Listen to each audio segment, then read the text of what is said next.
العالمين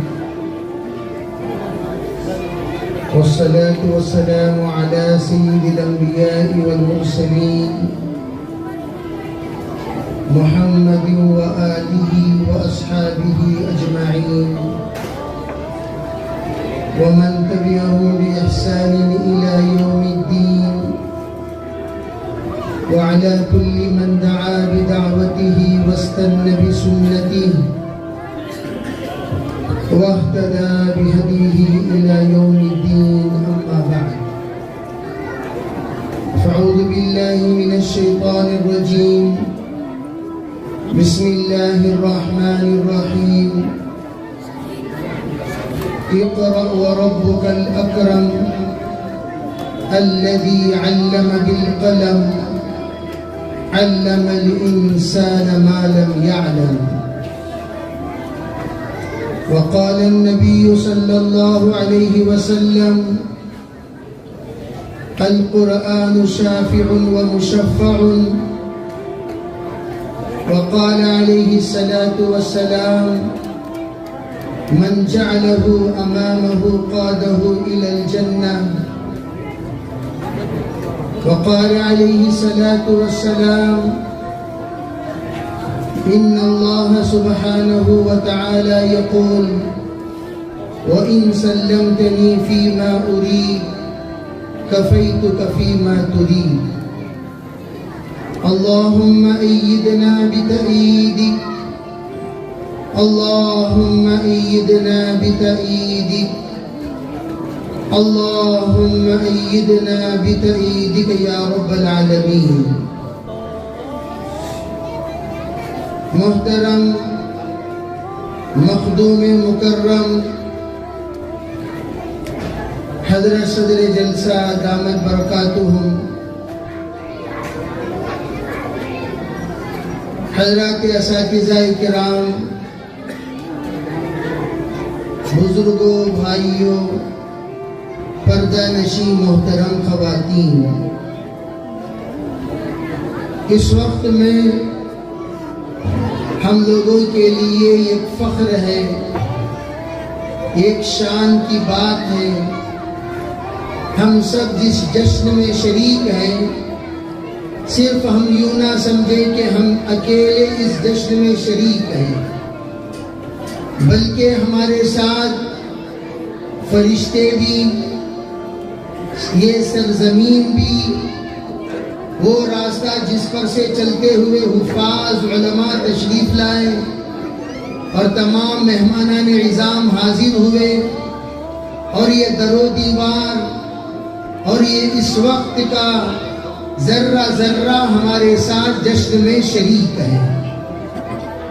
اس بات کا استحضار ہم میں سے ہر ایک کو ہونی چاہیے، اس لیے کہ حضرت جناب محمد رسول اللہ صلی اللہ علیہ وسلم نے جتنی پیشن گوئیاں ہمیں عطا کی ہیں، اس میں ایک پیشن گوئی یہ بھی ہے، جس وقت آپ سے پوچھا گیا یومئذ تحدث اخبارها بأن ربك اوحى لها، حضور ذرا اس کا مطلب سمجھا دیں.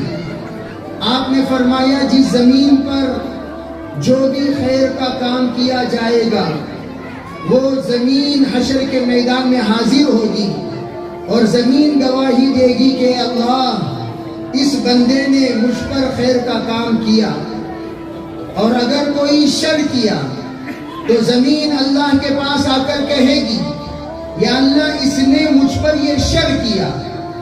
اسی لیے فرمایا زمین مخاطب ہو کر ہم سے کہتی ہے جتنے لوگ مجھ پر چلتے تھے ان میں میری نظر تجھ پر تھی، چاہے خیر ہو یا شر، دونوں سے کہتی ہے میں انتظار میں تھی کب تو میرے پاس آئے گا، جب آئے گا میں تجھے بتاؤں میں تجھ سے کتنی خوش تھی، اب تو آ ہی گیا تو میں تجھے بتاؤں میں تجھ سے کتنے ناراض تھی.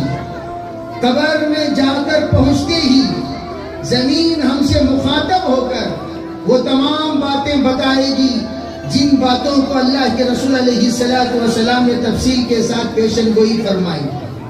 الغرض میرے عزیز بھائیوں، الحمدللہ ہم لوگ یہاں پر جو تشریف لائے ہیں صرف تماشائی بن کر نہیں، ایک تماشائی بن کر نہیں کہ 10 بچوں کی دستار بندی ہو رہی ہے، بے ہم لوگ ایک نظر دیکھیں مجلس میں کون آ رہے ہیں، کیا کہہ رہے ہیں، کیا سنا رہے ہیں، ہم کیا سن رہے ہیں، کس کے بیان میں کتنا مزہ آ رہا ہے، کتنے بیان میں کتنے لطیفے آ رہے ہیں، کون کیا کہا، کیا کہنے کا انداز تھا، صرف یہ سننے کے لیے، کانوں کا مزہ لینے کے لیے ہماری یہاں حاضری نہیں ہوئی۔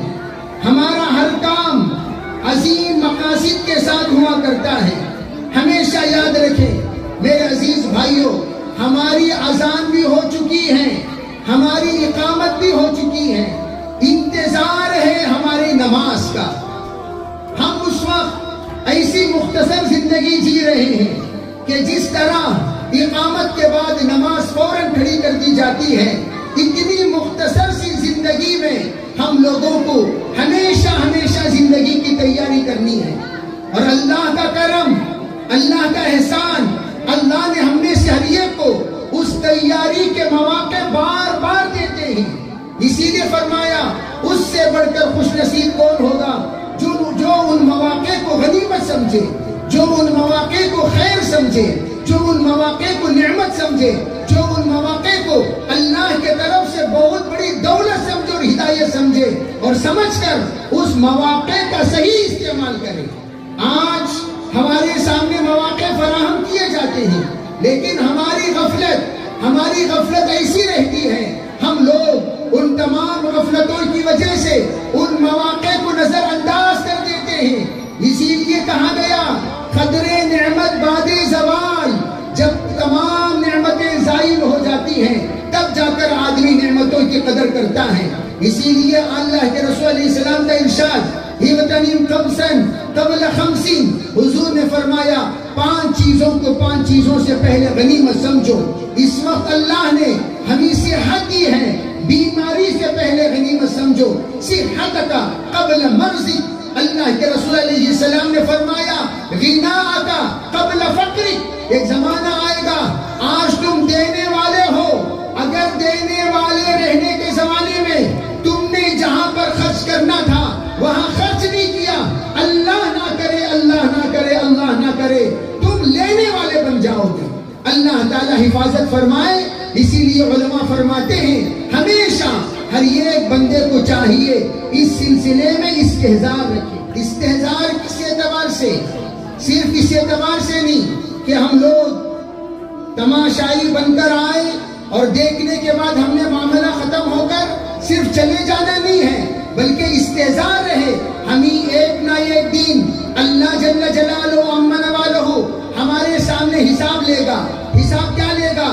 اللہ جل جلالہ عما نوالہ فرماتے ہیں حشر کے میدان میں انسان پہنچنے کے بعد اس کے دل اور دماغ میں یہ بات تھی یحسب ان مالہ اخلدا، وہ یوں سوچ رہا تھا میرا مال ہمیشہ رہے گا، لیکن اس نے دیکھا کہ اس کے انتقال سے پہلے جو ہی اس کی کمائی، میں ہمیشہ یوں کہا کرتا ہوں جس وقت ہماری کمائی کم ہونے لگتی ہے ہمارے پریوار کی نظریں بدل جاتی ہیں، ہماری پریوار کی نظریں بدل جاتی ہیں۔ تمام لوگ اس بات کی شہادت دے سکتے ہیں جتنے اس وقت بڑے ہیں، معمر ہستیاں ہیں، عمر رسیدہ لوگ ہیں جو ایک زمانے میں بہت کمایا کرتے تھے، اب ان کی کمائی ہلکی سی ہو گئی، ان کی طرف خاندان والوں کی نظریں الگ ہو گئی، خاندان میں ان کی عزت بدل گئی، خاندان میں ان کا مقام بدل گیا، خاندان میں ان کا وقار بدل گیا۔ خاندان تو خاندان دور کی بات، اپنے گھر میں جو بیٹا مشورہ لیتا تھا آج وہ بیٹا مشورہ لینے کو تیار نہیں، جو بہو اجازت لے کے جاتی تھی آج بہو اجازت لینے کو تیار نہیں، جو بیوی ہمیشہ خدمت میں رہتی تھی آج خدمت کرنے کو تیار نہیں، جو عزت گھر میں ملتی تھی کہ جب تک ابو نہ آئے دسترخوان نہیں بچھایا جائے گا، جب تک ابو نہ آئے کھانا نہیں کھایا جائے گا، جب تک ابو نہ آئے کوئی کاروائی نہیں کی جائے گی، لیکن آج وہ تمام حالات بدل چکے، نکاح گھر میں طے ہو رہا ہے لیکن ابو کو پتہ نہیں، گھر کے اندر رہے ہیں, ہم لوگ فلاں تاریخ عمرے کو جا رہے ہیں. بیٹا تم نے تو ہم سے کوئی مشورہ بھی نہیں لیا, کوئی بات کہی ہی نہیں. تو بیٹا دل ہی دل میں یوں کہتا ہے, اب مشورے لینے کے لیے آپ کے پاس ہے کیا؟ پہلے ایک زمانہ تھا میں عمرے کو جا رہا ہوں, اطلاع دیتا, آپ یہ گٹری لے کر میرے سامنے حاضر ہو جاتے تھے, بیٹا لے عمرے کا خرچہ تو میرے طرف سے کیا کر. جب میری بہو آتی تھی اور کوئی تقاضا رکھتی, ابو میں اپنے ماں کے یہاں جا رہی ہوں, تو یہ کچھ رقم اس کے ہاتھ میں دے کر کہہ دیا کرتے تھے, بیٹی تو جا رہی ہے, جاتے جاتے سسرال میں ذرا مٹھائی وغیرہ لے کر جایا کر. وہ یہ دینے والا ہاتھ جب لینے والا ہاتھ ہو گیا, آج عزتیں بدل گئی, مقام بدل گیا, مراتب بدل گئے, ہر ایک کی نظریں بدل گئی, ہر ایک کے اندر کی باتیں بدل گئی. آج کوئی عزت نہیں. دنیا یہ بتا رہی ہے ان الناس قد مالوا الى من عنده مال وان الناس قد ذهبوا الى من ليس عنده ذهب. لوگ اس کی طرف مائل ہوتے ہیں جس کے پاس مال ہوتا ہے, اور لوگ اسے چھوڑ کر چلے جاتے ہیں جس کے پاس سونا نہیں ہوتا. میرے بھائیوں, آج ایسی بے وفا زندگی کے لیے, ایسے بے وفا رشتے کے لیے زندگی پر کھپا کر مٹا کر تھک گئے, لیکن وہ وفاداری ہمیں نہیں ملی جو ہمارے محنتوں کا ثمرہ ملنا چاہیے. دنیا آج بتا رہی ہے بیمار ہونے کے بعد ہمارا مقام کیا ہو گیا, بیمار ہونے سے پہلے ہمارا مقام کیا تھا, کاروبار سنبھالتے وقت ہمارا مقام کیا تھا, کاروبار چھوٹنے کے بعد ہمارا مقام کیا ہو گیا. جب ہم دے رہے تھے تب ہماری عزت کیا تھی, جب ہم لینے والے بن گئے اب ہماری عزت کیا ہے. میرے بھائیوں, اسی لیے کہا جاتا ہے ما عندکم ينفد وما عند اللہ باق. جو بھی تمہارے پاس ہے آج نہیں تو کل تمام چیزیں ختم ہو جائیں گی. میرے عزیز بھائیوں, یہ ثمرہ کوئی معمولی ثمرہ نہیں. وآخرین منہم لما یلحقوا بہم, یہ آخری جماعت جو یہاں پر بیٹھی ہوئی ہے 2022 میں یہ فارغ ہوئے, لیکن ان کا سلسلہ کہاں سے جا کر جڑتا ہے. آپ ان کی الف بھی مستند ہے, ان کی قرات بھی مستند ہے, ان کی فاتحہ مستند ہے, سورہ بقرہ مستند ہے, ناس تک مستند ہے, ہر مد مستند ہے, ہر تسدید مستند ہے, ہر غنہ مستند ہے, ہر اخفا مستند ہے. مستند حافظ ہونے کے بعد ان کا سلسلہ جناب محمد رسول اللہ صلی اللہ علیہ وسلم سے جڑتے ہوئے جبریل کے واسطے سے اللہ سے ان کا ربط جڑ گیا. وہ آیت جس کو ہمارے استاد محترم نے بیان کے شروع میں تلاوت فرمائی, الرحمن علم القرآن خلق الانسان علمہ البیان, جانتے ہیں مطلب کیا؟ یہ سورت نازل ہوئی کب, شان نزول کیا ہے؟ جب جناب محمد رسول اللہ صلی اللہ علیہ وسلم نے فرمایا اسجدوا للرحمن, رحمان کو سجدہ کرو, تو لوگ جمع ہو گئے, کہنے لگے آج کل محمد اللہ اللہ کہنے والے رحمان رحمان کہنے لگے. پتا چلا محمد کا بھی ایک خدا نہیں رہا, دو خدا ہو گیا, دو خدا نہیں رہا, تین خدا ہو گیا, تین خدا نہیں رہا, چار خدا ہو گیا. محمد کے بھی ایک سے زائد خدا ہیں. اب یہ ہمیں یکتا کی طرف کیا دعوت دیتے ہیں؟ جس وقت ان کے درمیان بات چیت چلنے لگی, لوگ جگہ اکٹھا ہوئے, جمع ہوئے, آ کر پوچھا من رحمان, ذرا بتاؤ رحمان کون ہے؟ جناب محمد رسول اللہ صلی اللہ علیہ وسلم پر سکتہ طاری ہو گئی. اللہ کے رسول علیہ السلام پر آیتیں نازل ہونا شروع ہوئی, سورہ رحمان نازل ہوئی. الرحمان, تم پوچھتے ہو رحمان کون ہے؟ رحمان کون ہے؟ علم القرآن, جو قرآن سکھاتا ہے. علماء نے عجیب تفسیر فرمائی, یہ بچے حافظ اپنی ذات سے نہیں ہو سکتے تھے, یہ بچے اپنی ذات سے اتنا بڑا مقام نہیں پا سکتے تھے تا وقت کہ اللہ نے ان کے دل کو شرح صدر فرمایا, اللہ نے ان کی زبان کو جاری کیا, اللہ نے ان کے آنکھوں کو قبول کیا, اللہ نے ان کے اوقات کو قبول کیا, ان کے شب و روز کو اللہ نے قبول کیا, تب جا کر یہ حافظ بن کر بیٹھے ہوئے ہیں. یہ کون ہے؟ انتخبہم اللہ, جن کو اللہ نے قرآن پاک کی حفاظت کے لیے قبول کیا. اللہ جل جلالہ امن والہ نے اپنی صفات سے ان کو نوازا. وہ صفت اللہ کی کیا؟ انا نحن نزلنا الذکر وانا لہ لحافظون. اللہ کی صفت ہے حافظ ہونے کی, وہ صفت سے اللہ نے ان کو نوازا ہے. یہ لوگ حافظ نہیں بنے, یہ بنائے گئے ہیں,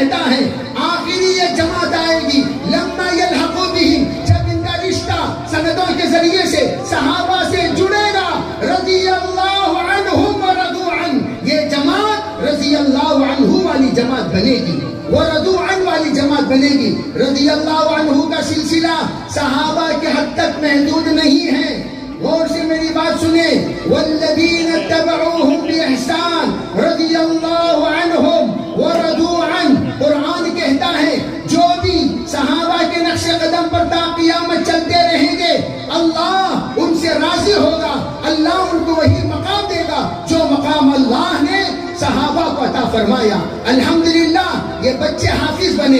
حضرت مفتی کفایت اللہ صاحب رحمت اللہ علیہ کا ایک واقعہ، توجہ سے یہ بات سننا، حضرت مفتی کفایت اللہ صاحب رحمت اللہ علیہ ایک مرتبہ مراد آباد تشریف لے گئے۔ حضرت مفتی اعظم ہیں، کون نہیں جانتا حضرت کو، کون نہیں جانتا حضرت کو۔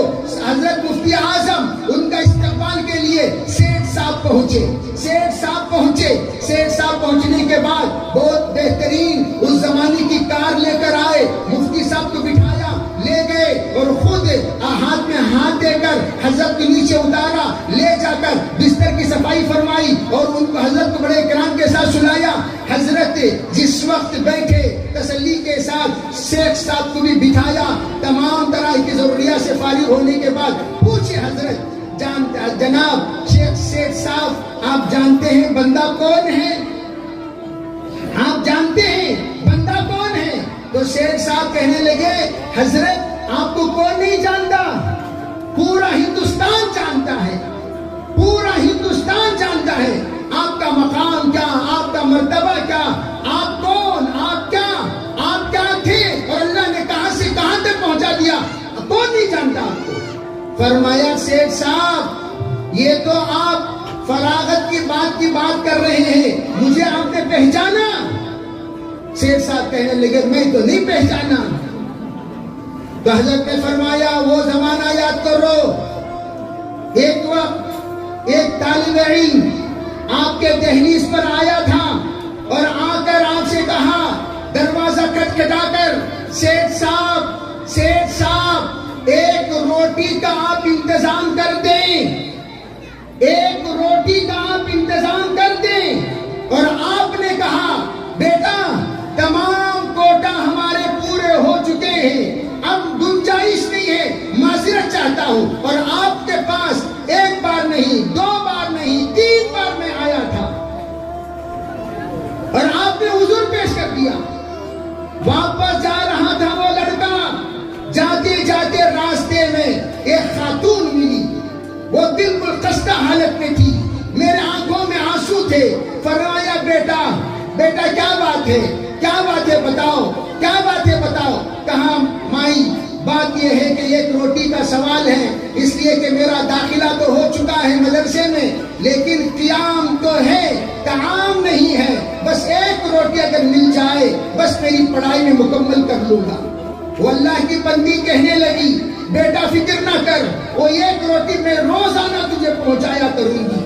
وہ اللہ کی بندی کوئی مالدار خاتون نہیں تھی، گھر کے اندر کام کرنے والی خاتون تھی، وہ برتن دھویا کرتی تھی، کام کیا کرتی تھی، پوچھ لگایا کرتی تھی، اس کو 3 روٹیاں ملتی تھی یا 2 روٹیاں ملتی تھی، وہ ہمیشہ وہ دہلیز کے پاس مدرسے کے آ کر کھڑی ہو جاتی دروازے کے پاس، جو ہی گھنٹی ختم ہو میں دوڑتا ہوا جاتا تھا، وہ اللہ کی بندی ایک روٹی دیتی، وہ روٹی کھا لیتا، اس کی دعاؤں سے نواز کر چلا جاتا۔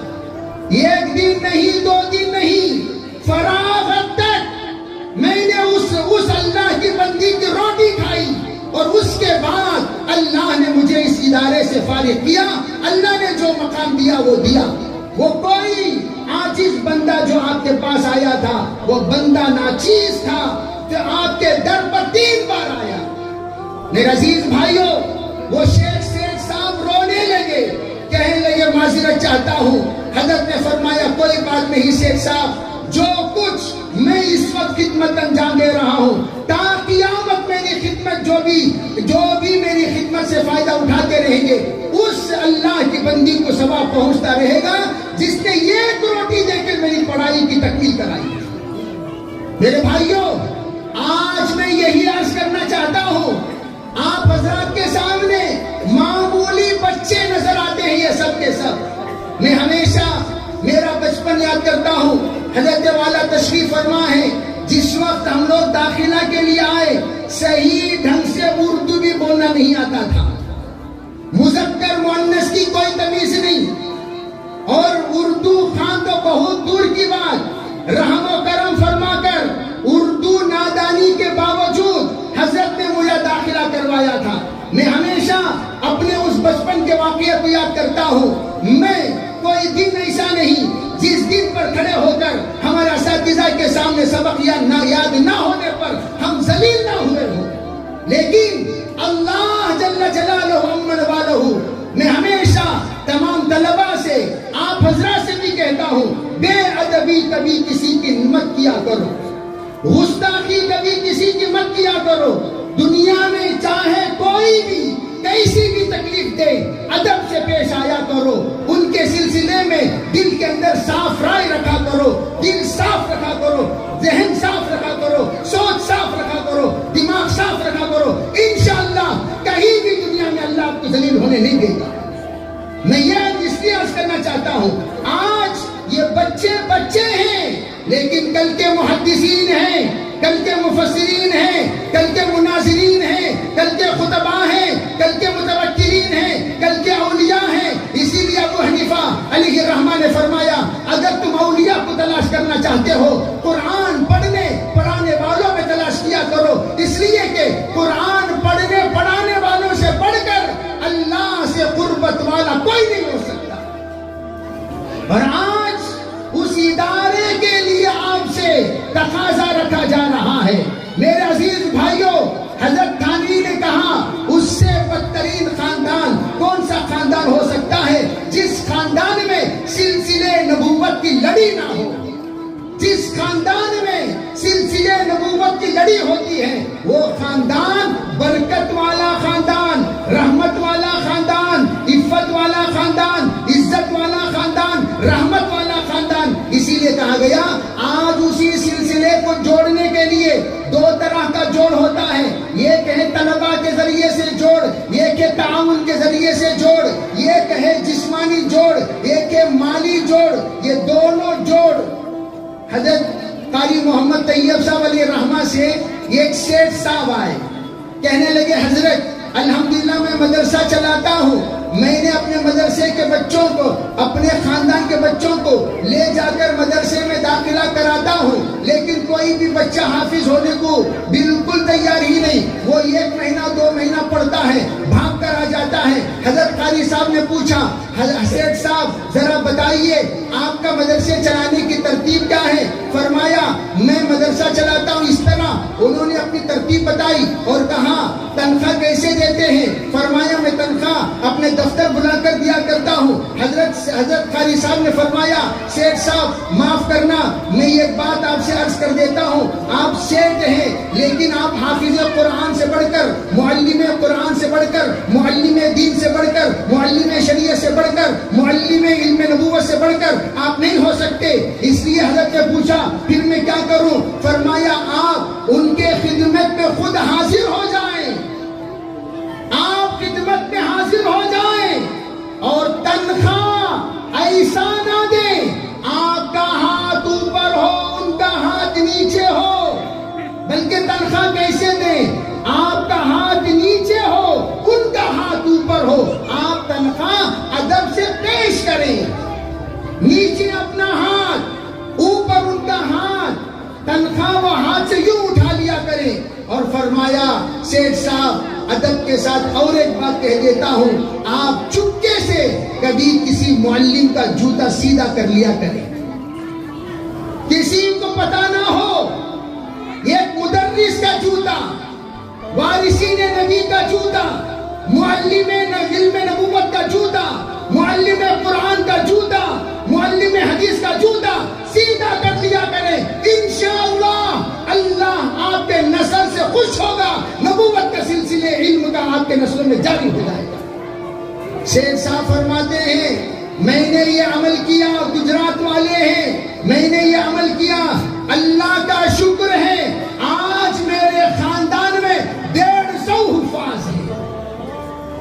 میرے بھائیوں، اسی طرح اور ایک واقعہ آخری میں سنا دیتا ہوں.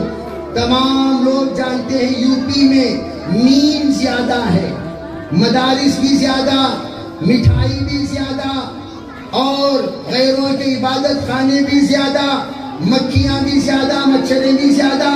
تمام مین کے اعتبار سے مولوی بھی بہت زیادہ، مفتی بھی بہت زیادہ، مدرس بھی بہت زیادہ، متعلم بھی بہت زیادہ، معلم بھی بہت زیادہ. مین کے اعتبار سے جس کا تعلق ہے وہ سب زیادہ، مستورات بھی بہت زیادہ. اور میں یہ عرض کرنا چاہتا ہوں مدارس، مکاتب بے حد، لیکن وہاں ایک علاقہ ہے بڑھانا، حضرت شاہ ولی اللہ قدس سرہ العزیز، جن کے نام نامی اس میں گرامی سے مدرسے مقدس موسوم ہیں. اور وہ نام والی ہستی کا سب سے پہلے علم حدیث وہ بڑھانے میں شروع ہوا.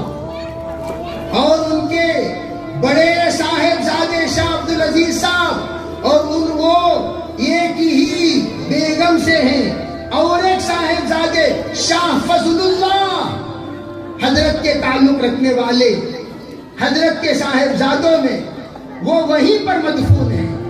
ایک زمانہ افتاء کے لیے، حدیث کے لیے، قرآن کے لیے اور ہر طرح کے علوم نبویہ کے لیے لوگوں کا رخ بڑھانے کی طرف ہوا کرتا تھا. ایک عالم دین قاضی محمد حسین صاحب بھوپالی رحمت اللہ علیہ، آج بھی ان کا مقبرہ وہاں پر موجود ہے. انہوں نے مدرسہ قائم کیا. مدرسہ قائم کرنے کے بعد لوگوں نے الزام لگایا، الٹی سیدھی باتیں کسی، مالی اعتبار سے حضرت کا تعاون بند کر دیا اور سلسلہ بہت زیادہ برا ہو گیا. حضرت نے فرمایا میں نے میرے شیخ سے بیعت کر کے آیا ہوں، میں جیوں گا اسی جگہ پر جیوں گا، مروں گا تو میری قبر یہی بنے گی، اس لیے میں پڑھانا نہیں چھوڑوں گا. حضرت کو طالب علم دینا لوگوں نے بند کر دیا. حضرت جاتے تھے، دہلیز پر بیٹھتے تھے، یوں کہتے تھے بھئی بچوں کو بھیج دو، یہی بیٹھ کر میں پڑھا دیتا ہوں، یہی بیٹھ کر پڑھا دیتا ہوں. لیکن لوگوں نے پانی کے ذریعے سے اس زمین کو تر کر دیا کرتے تھے جس زمین پر حضرت آ کر بیٹھتے تھے، کیچڑ بنا دیا کرتے تھے. بعض بدبختوں نے، کم بختوں نے، نالائقوں نے، بے وفاؤں نے، بے شرموں نے، غداروں نے حضرت پر بھی پانی پھینک دیا. حضرت بہت تنگ آ گئے، ہاتھ اٹھا دیا اللہ کے دربار میں، کہا یا اللہ، یہاں علم اور علماء کی قدر نہیں، قرآن اور صاحب قرآن کی قدر نہیں، حافظ اور حفظ قرآن کی قدر نہیں، قرآن اور قرآن خوانی کی قدر نہیں. اے پروردگار، یہاں سے اس نعمت کو اٹھا لے، یہاں سے اس نعمت کو اٹھا لے. حضرت نے بد دعا فرمائی، تنگ آ کر، اتقوا دعوت المظلوم لیس بینہ وبین اللہ حجاب. اب بد دعا فرمانے کے بعد ہوا کیا؟ اللہ نے قبول کیا، سلسلے نبوت کا خاتمہ ہو گیا. 300 سال کا عرصہ گزر گیا، آج تک بڑھانے کا کوئی بچہ عالم نہیں ہوا، بڑھانے کا کوئی بچہ حافظ نہیں ہوا. سلسلہ بند.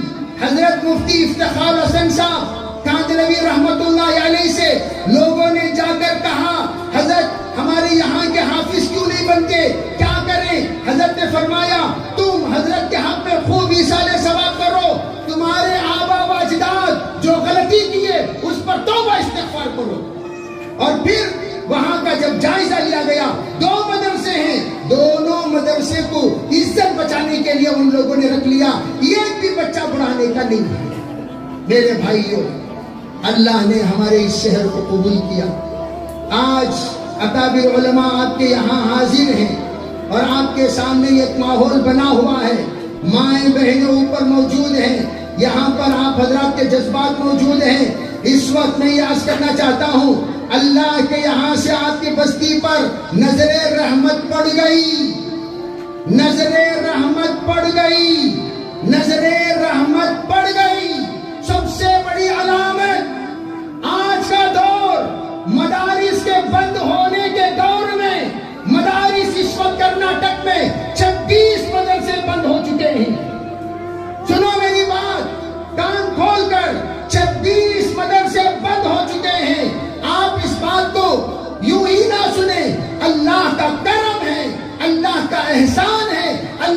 ادارے کو قبول کیا، آپ لوگوں کو قبول کیا، آپ کی بستی کو قبول کیا، بانیین کو قبول کیا، خدام کو قبول کیا. یہاں پر بچے جوک در جوک آ رہے ہیں، اس کی آپ قدر کریں. اللہ کے رسول علیہ السلام نے تمام صحابہ سے کہا جب آئیں گے ان کی عزت کیا کرو، احترام کیا کرو، اکرام کیا کرو.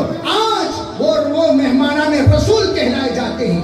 ان بچوں کو، ان طلباء کو مہمان رسول کہا جاتا ہے. اور آج آپ حضرات سے حضور کا مہمان خانہ بنانے کا اعلان ہو رہا ہے. حضور کا مہمان خانہ جس کے ذریعے سے حضور کی شفاعت ملے، جس کے ذریعے سے قرآن کی شفاعت ملے، جس کے ذریعے سے ایصال ثواب ہو، جس کے ذریعے سے زندگی بھر کی نحوست کا خاتمہ ہو، جس کے ذریعے سے نسلوں میں اللہ وارثین انبیاء محافظین دین کو پیدا کرے، جس کے ذریعے سے اللہ تمام ہماری ماؤں کے کوکھ میں اولیاء اللہ کو پیدا کرائے، جس کے ذریعے سے اللہ خاندان کی دلی دراجی کو دور کرے، اور جس کے ذریعے سے ہمارا یہ ادارہ پروان چڑھتا جائے. اللہ اس کو دارالعلوم کا مقام عطا فرمائے. اس کا اس وقت ہمارے سامنے اعلان ہو رہا ہے. میرے بھائیوں، ہمارے بس میں بہت کچھ ہے. جیسے حضرت والا نے فرمایا کہ الحمدللہ یہاں کا کوئی گھر چندہ لیا ہوا مکان نہیں. میں ہمیشہ مسجد کی تعمیر کے اوقات میں کہا کرتا ہوں، جب تمہارا گھر اکیلے کی محنت سے بن سکتا ہے، اللہ کا گھر کیوں نہیں بن سکتا؟ مہمان رسول کا گھر کیوں نہیں بن سکتا؟ نبی علیہ السلام کا گھر کیوں نہیں بن سکتا؟ اللہ کے رسول کی نسبت کا گھر کیوں نہیں بن سکتا؟ اللہ کے کلام کو پڑھانے کے لیے گھر کیوں نہیں بن سکتا؟ سب کچھ بن سکتا ہے. بس اتنا شیطان کو دور کرو، اعوذ باللہ پڑھ کر، بسم اللہ پڑھ کر کھڑے ہو کر، اللہ کا نام لے کر، اللہ پر بھروسہ کرتے ہوئے وَمَن يَتَوَکَّلْ عَلَى اللَّهِ فَهُوَ حَسْبُهُ، اللہ کا نام لے کر شروع کرنا ہمارا کام اللہ تکمیل تک پہنچائے گا.